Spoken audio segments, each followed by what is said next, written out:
Howdy folks, and welcome back to World of Tanks with the mighty jingles. This is Ephemeric in the E-25. As you can see by the marks of excellence on the end of his E-25's gun barrel, he rather enjoys playing the E-25, and he does reasonably well in it. It's quite ironic actually that his name is Ephemeric. The word means insubstantial, something that doesn't last forever, which is quite ironic when you say the way this battle plays out.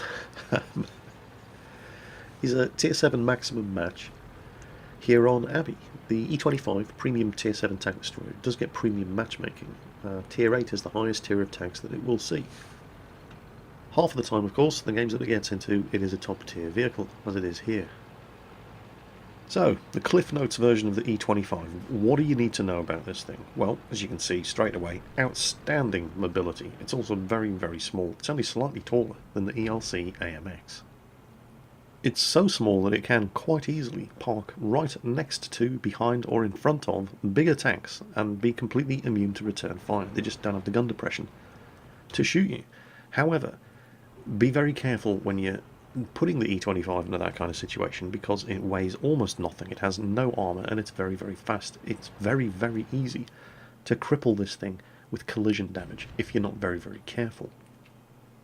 It also has a very, very good camouflage rating. It's superbly stealthy, but the single biggest and best feature of the E-25 has got to be the gun. It's basically a version of the same gun that you get on the Stug at Tier 5, only this is a Tier 7 machine. And you may be thinking to yourself, well, why would I want a Tier 7 tank destroyer with a Tier 5 tank destroyer's gun? And that's a good question, but it's not exactly the same as the gun that you get on the Stug. For a start, it fires a shot every 3 seconds. It also is one of the most accurate guns in the game, with 0.3 accuracy and 1.5 second aiming time. Look at the rate of fire of that thing. He's just demolished. He had assistance, he wasn't alone shooting at that T1 Heavy and that M6, but look at the rate of fire. The rate of fire of this thing is so fast. And don't forget, the one shot every 3 seconds, 20 rounds per minute, is without a gun rammer or improved ventilation. You can get it under 3 seconds per shot. It's just ridiculous. And one of the problems of the Stug 3 was its limited ammo capacity. While the Stug doesn't fire anywhere near as quickly as this, you could quite easily get into games where you just ran out of ammunition in the Stug 3. Now, the E-25 was like double the ammunition capacity of the Stug 3, but it fires twice as fast, so you kind of end up having the same problem. Now then, standard tactics in the E-25 are to use your... oh crap. Oh, there's a T-50 down there. He's been spotted by a T-50. Well, that's ruined that idea. Because this thing doesn't have an awful lot of health, and because it has such terrible armour, you really do want to use the... play to the advantages of your machine. Use the stealth, use the rapid rate of fire, finish off that KV-1A. There we go. Use your team to spot for you wherever possible. You want to be firing from cover every chance you get on this thing. Unfortunately, he's rapidly running out of team to support. He's thinking about going around to put some support fire into that. Too late. KV-1S is dead. Over on the western flank, killed by Tiger P and a Hellcat. Remember that Hellcat, by the way. Okay, right now, that's where that Hellcat was last spotted. Over there, killing the KV-1S. Just remember that for later. Now, he keeps getting spotted in that position, shooting through the archers. Now, I think at this point he was considering going around the long way and coming up behind the Hellcat and the Tiger P that just nailed the KV-1S on the western flank. He's fast enough to do it, but there's a good chance that his team would die by the time he got there. And there's plenty of targets here for him to shoot at, so once again, support the team. Even if they're not very good, you can at least use them as distractions to allow you to put the monster rate of fire of this thing to work, while the enemy team are shooting at other things that aren't you. There goes the T-25. And with the T-25 taken care of, that means there's nobody in a position to spot him, as he positions himself up here to support his rapidly dwindling team. They've just lost another 2 tanks, although they've killed one as well, as the enemy come around the corner here from the road running up the eastern flank. And this is actually a fantastic spot. There's at least 3 different items of concealment between him and anybody coming around that northeastern corner. Keeps checking over to the west. That Tiger P and the Hellcat still haven't been spotted. They're taking their time coming around.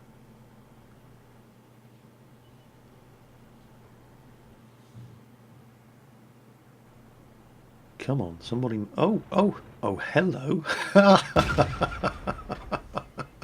Hello, Mr. KV1. Didn't expect to see you here. How the devil are you? Look at this rate of fire. Look at that. KV1 stood no chance. And now the enemy team are pushing around. Well, it was from 3 different directions until he called the KV1, but there's a T-25 AT just popped up on the western flank. There's still no sign of the Target P on the Hellcat, but at least now we know where the T-25 AT is. And here come the rest of them around the north-eastern corner. Watch this rate of fire. He is now the only tank left alive on his team.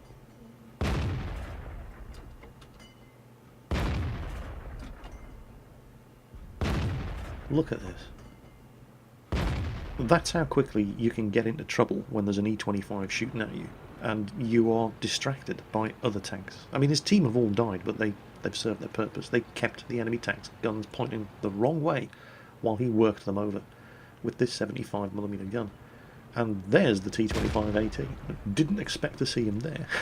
Rams him, keeps him pinned in place, and finishes him off at his leisure. And that's when he takes a hit from the Tiger P. And this almost goes horribly, horribly wrong right here. He gets stuck twice on the corner of this building as he's scrambling to get away. And that spot right there just to his right is also a bit of a tank trap. Numerous times tanks have gotten stuck falling off that balcony there, myself included. But I think what had happened was that the Tiger P was so far at the back of the cap circle that he didn't actually have the view range to spot him, and it was just the T-25 AT that was lighting him up in his dying moments that allowed the Tiger P to take the shot at him. But even if he's no longer spotted, the Tiger P's gun is still going to be pointing in that direction because it's where he was last seen. So instead of popping back up exactly where the Tiger P is expecting him to be, he goes looking for that Hellcat. Remember that Hellcat? We mentioned him right at the start of the video. You can see on the map, XVM is reporting his last spotted position. And remember, that was about 5 minutes ago. He can't possibly still be there, can he? Oh, hell yes. Is he AFK? Has he... No, he's not AFK. He is moving. He's just that bad. You know, I'm struggling to think of a world in which, while that battle was going on, sitting in that location for 5 minutes could possibly be a good idea. And I don't think that world exists. It's just... What the hell was he doing? Makes no sense. Not complaining. You know, never interrupt the enemy when he's making a mistake. It's bad manners. However, right now, what the enemy is doing is capping. And while this is a fantastic gun, on the E-25, one thing that it does not have is a lot of penetration. It is still, even though it's a very rapid firing, very accurate, very fast aiming gun, it is still essentially a tier 5 tank destroyer's gun. 150mm of penetration with regular armor piercing and 194 with APCR, and right now APCR is all he has left. He's aiming for the commander's hatch, but then he gets spotted. He lost sight of the Tiger P when he was doing exactly the right thing. Moved up to the bush, spotted him, moved back from the bush so he could fire through the bush without being seen, but he wasn't hitting him. Moved forward to reacquire the target, took shots at the commander's cap, got spotted. He has to do something desperate now. He's got to reset that cap or he's lost. And come on, bingo, cap reset. Get the hell out of there. So now what's he going to do? He's got a Pools medal already, by the way. I thought I should just point that out. He's already got 10 kills, but he can still lose this game. The Tiger P only has to hit him twice. The Tiger P has almost 900 health, and he's got a good rate of fire on this gun, but it's only 135 average damage, and the rate of fire isn't that good. So, what would you do here? Well, you've got to keep basically doing what he's doing here. Keep popping up from different directions, taking snapshots, avoiding return fire wherever possible. Oh, don't do it. Don't do it. He's coming after you. He's coming after you. Get out of there. Tiger P is never going to catch an E-25. Your speed and your rapid firing gun and your stealth. Those are your three advantages. The Tiger P's got the armour, but it's only really got the armour from the front. And it has weak spots. And this thing is accurate enough to hit those weak spots.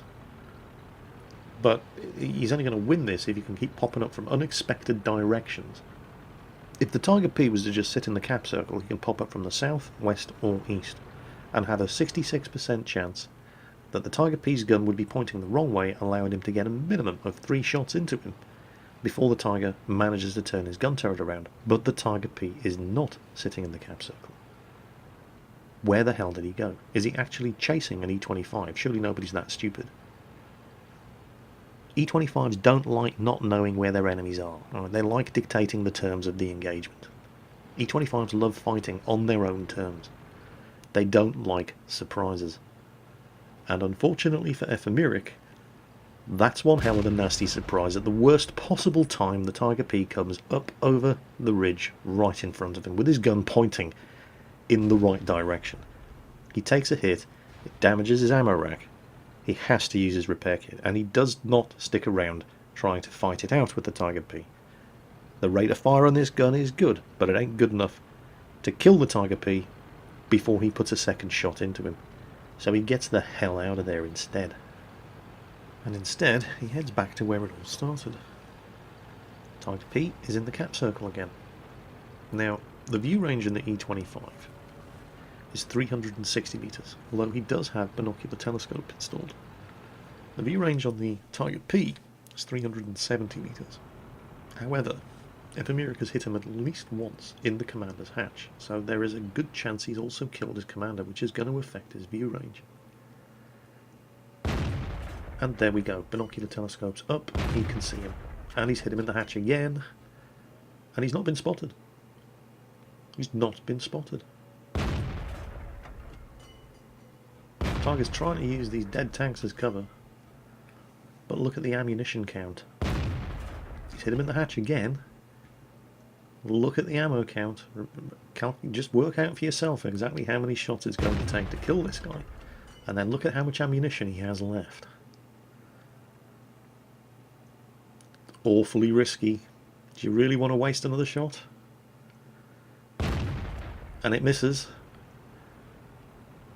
You're gonna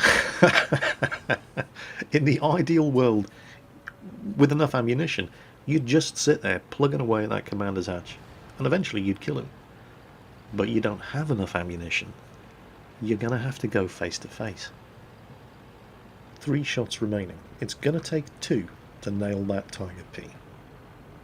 The Tiger P only has to hit him once. Choice of 3 directions from which he can pop up. 66% chance, the odds are with him that the Tiger P will be facing the wrong way. And since he hasn't been spotted all the time he's driven around here, there's a good chance the Tiger P is going to be facing straight south, which should give him the time that he needs to plant 2 shots right into his side, and 1 shot short of winning the game with a Faden's medal. Should he have... Nah, too risky. You wouldn't want to lose a game like that just because you wanted to waste a shot so you could get a Faden's medal in at the end. No, definitely made the right choice. Yeah, definitely a case of better safe than sorry in that match, I think. Unsurprisingly, Ace Tanker, over 100,000 credits earned, 2,600 experience with the premium account, but not doubled. It's not his first win of the day in the E25. Pools medal, high caliber, Top Gun, Defender, and Kolobanov's medal. Defender, 247 base defense points in that match. It's like he can 100% cap reset 2.5 times. 59 shots fired, look at that. Nearly 4,500 damage done, with a gun that only does 135 damage per shot. That was just phenomenal. That was Ephemeric, ladies and gents, in the E25. The German Tier 7 premium tank destroyer. I think you can see why it's such a popular machine. I love it. I think it's a fantastic little tank. And I hope you enjoyed the replay. As always, take care, and I'll catch you next time.